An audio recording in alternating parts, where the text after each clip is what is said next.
yağış bərəkətsən sən bizə, bir nidasan hərəkətsən sən bizə.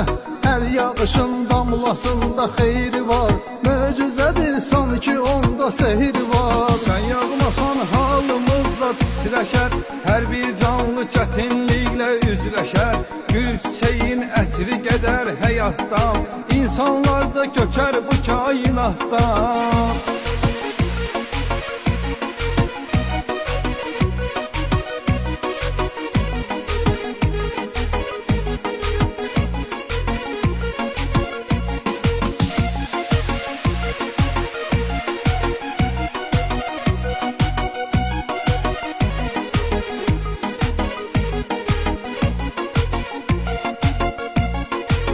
Yağanda yaşıllaşır çəmənlər, gözəl gündür, çox sevinir sevənlər.